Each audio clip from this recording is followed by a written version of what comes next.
Back in November, I tested the Honor 200 Pro against the iPhone 16 Pro Max. Now it's time to see how the Honor 400 Pro fares. And don't worry, I will be testing the Magic 7 Pro against the iPhone 16 Pro Max soon-ish. As always, I try to stick close to the default settings, so we are on the vibrant mode of the Honor 400 Pro if it wasn't already obvious enough from this image. The iPhone's colors look almost dull in comparison. What's also visible is that the focal length of the 16 Pro Max is smaller, resulting in a much wider field of view. The main lenses don't have this differentiator, but the colors remain a factor, and we can see that the main lens of the 400 Pro is less vibrant than the ultra-wide lens. The iPhone stays pretty consistent in its look, and at 3x the Honor gets even brighter and, thanks to using the telephoto lens, also produces the more detailed shot here. At 5x, the iPhone uses its telephoto lens without really outclassing the Honor. It's actually too close to call on pure image quality alone. This ultra-wide shot from the 16 Pro Max is really disappointing. The image lacks detail, the colors are off, and it also crushes the blacks in the trees. The 400 Pro might be too vivid again, but it also just looks better. The main lens gets the expected better results, with both brightening up, especially the Honor. The 400 Pro gets the easy win with its 3x lens, and once again, the 5x shot doesn't have to hide behind the iPhone's telephoto lens.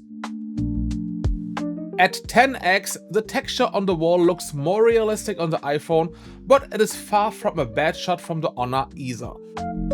One thing I often dislike on Honor phones is the big difference in color language throughout the lenses. While the ultra-wide and main lens aren't that far apart, the telephoto lens goes for an entirely different look with a different white balance. It's disappointing from Apple's side that the 5x telephoto lens doesn't stand out at all, not even at 10x. The green in this ultrawide shot isn't as far off with the ultrawide lens as in some previous shots, but Honor's main lens boosts the brightness significantly. We will zoom in on the fake bird up there and witness again the known advantage of a telephoto lens over a digitally zoomed image at 3x. And I remain on the point that the digitally zoomed in shot of the Honor does a good job at 5x and 10x too. 25x is the highest we can zoom in on the iPhone, resulting in this rather poor image. By the way, a real bird was happy that it found a new friend, only to get its heart broken by the fake bird and its plastic heart. Sad. Some of you know that Honor phones feature various photo profiles. We have Vibrant, the default one we have used until now, Authentic, and Natural, which is in use right now. Spoiler: no matter which profile we use, the Honor remains not only more vivid than the iPhone, but also more vivid than reality. This time the iPhone is also more detailed with its 5x lens when we look at the stretches here. Next one is Vibrant, and each profile boosts the colors a bit further, but don't worry, I will have a side by side in a minute. Authentic might be the most social media friendly style when you want to have an almost outlandishly vibrant image. Now for the aforementioned side by side, and you can see how much the Authentic mode oversaturates the colors in comparison to the already too saturated colors of the other two profiles. Besides that, we also got a richer contrast on this profile. Different styles are also available for portraits, and I will start with Aqua Vibrant here, and the name is not an understatement. We got way more lush colors and a brighter image. At 2x we see the same, but also a weakness on the Honor 400 Pro that stands out, unfortunately. The cutout is generally fine, but it fails to separate the background between the arms and body properly. Both telephoto lenses take a really good shot here. And even the 6x shot from the Honor looks good, but it has a bit of an issue with the sunlight on the shirt, making the colors look almost washed out. Next up is Aqua Color, which has a richer contrast and warmer colors. I don't really like the way the head is exposed here on the Honor, with it almost merging with the background. The 2x does this way better, but we again have the issue with the unblurred part between the arms. The telephoto lens boosts the brightness even further. The final portrait style is a black and white Aqua Classic. It does a good job overall, and at 2x even the area between the arm is blurred correctly.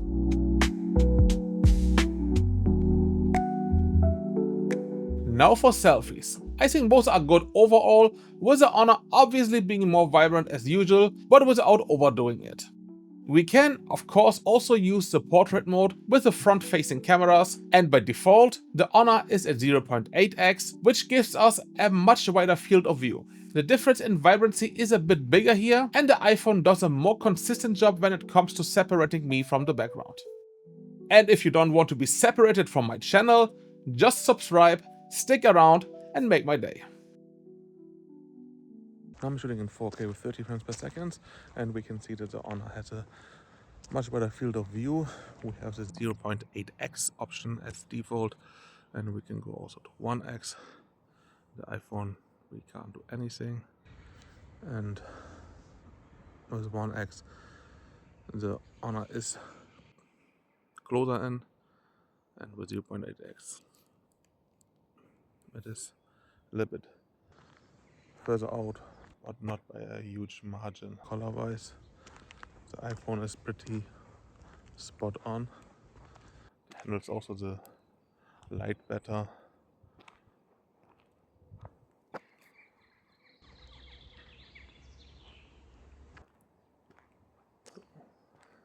The iPhone generally can handle the light and the shadows better, walking out in the sun like this.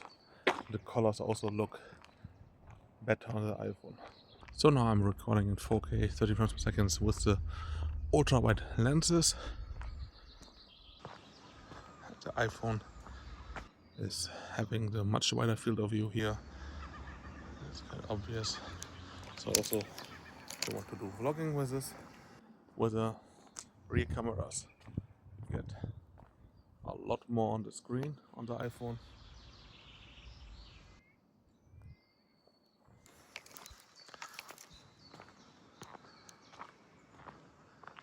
The blue sky is always a trademark of Honor phones for me. The sky always is much bluer than it really looks like. That's one time. Check the zooming while filming. We are on 0.6x, which is the ultra wide. We have 1x and 3x, which is the telelens. These are the on-screen options, and then we can zoom in digitally till 10x. On the iPhone, we have the ultra wide, 1x, 2x, and 5x, and a digital zoom up to 15x. We have also the cinematic video mode on the iPhone, which is quite popular, and the Honor 400 Pro has something like this as well. It is an option to activate the bokeh while filming. This is unfortunately just available while shooting in 1080p. On the iPhone we also have this zoom here, and on the Honor we have 2 and 3x as options. But we can just zoom like this. There's not any smooth zooming between this. On the iPhone it is much smoother, and we can ourselves go up to 3x as well. So we can slowly zoom in on the iPhone, while the Honor just lets you zoom in steps like this. Now we will take a look at low light photos. And the Honor won't be stopping being the more vibrant one, of course. But in all seriousness, I prefer its ultra wide shot a bit and the mainland shot even more. The iPhone fails to expose the building properly at 2x. The telephoto lens from the 400 Pro performs horribly here though, even falling behind the otherwise weaker 3x digital zoom of the iPhone, and against its 5x telephoto lens, it doesn't stand a chance at all. Another win for the Honor with its ultra-wide lens. The picture is much brighter and more detailed, while the iPhone's image just looks poor.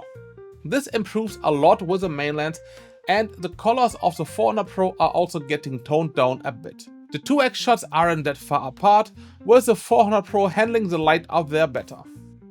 Zooming in further doesn't favor the Honor, And especially at 5x, there is a huge difference in quality. We get another really disappointing ultrawide shot from Apple's flagship phone. Although the main lens performs much better, it is still the 400 Pro I prefer at 1x and 2x. And finally, the telephoto lens came out to play at night, and we get a superior shot at 3x from the Honor 2, but the 5x stays in the pocket of the iPhone 16 Pro Max. Another example of how poorly the iPhone's ultrawide lens performs at night. Just looking at the text here shows us how many more details the 400 Pro captures.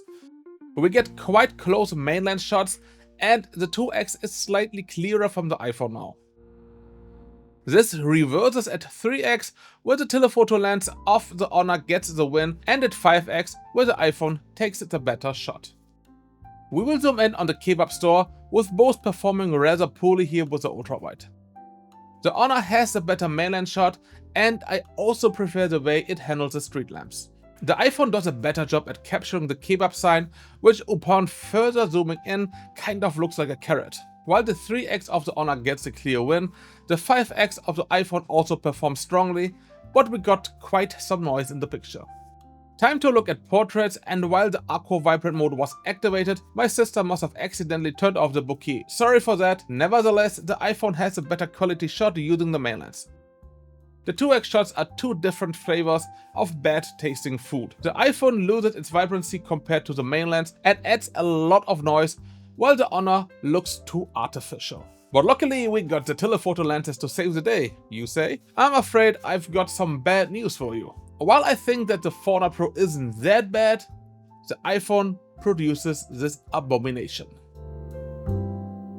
Using the 6x on the Honor is just as useless, but I still believe that the iPhone shot is worse.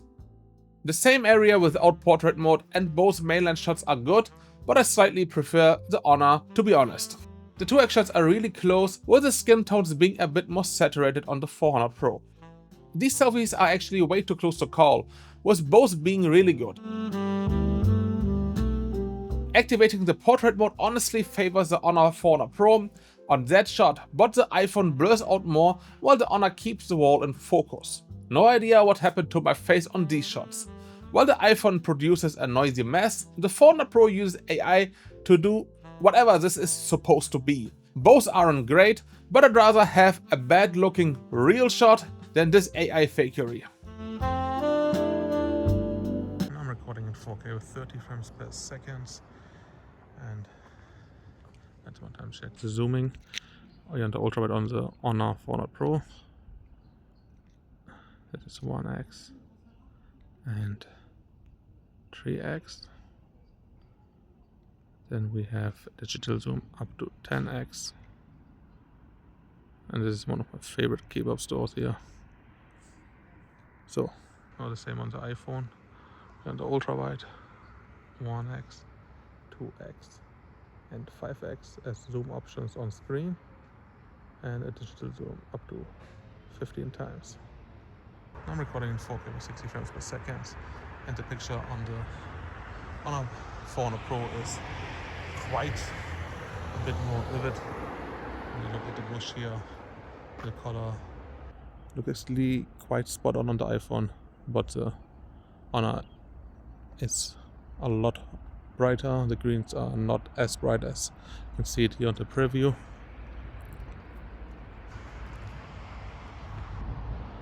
Generally the picture is brighter than what I can see with my naked eye on the Honor. Let's one time flip it around. I'm shooting with the main lens, of course. With 60 frames per second, I think we don't even have access to the ultrawide lens. Yeah, I just checked this. We don't have access to the ultrawide lens of the Honor. So, 60 frames per second. Now, standing under street light, well lit, and that's the quality. Now I'm shooting in 4K 30 frames per second with the front-facing cameras, and the iPhone seems to be doing a much better job. The Honor is a bit brighter here, but the background and actually everything in general looks very blurry, very muddy, almost like if the lens is dirty, but this is definitely not the case. The iPhone is actually doing also quality-wise a better job. Let's get a bit closer in.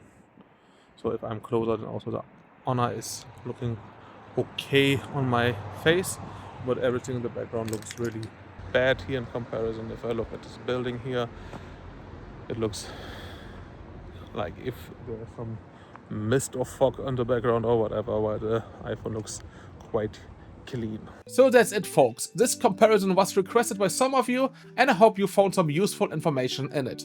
The Honor 400 Pro doesn't have to hide in many fields when it comes to photography against the iPhone 16 Pro Max. Apple really needs to step up its camera game. Especially the ultra-wide lens is capable of producing laughable results, especially considering the price of the phone. Let me know what you make out of this comparison. If you like this video, leave a like, a sub would be awesome, and I will see you in the next video.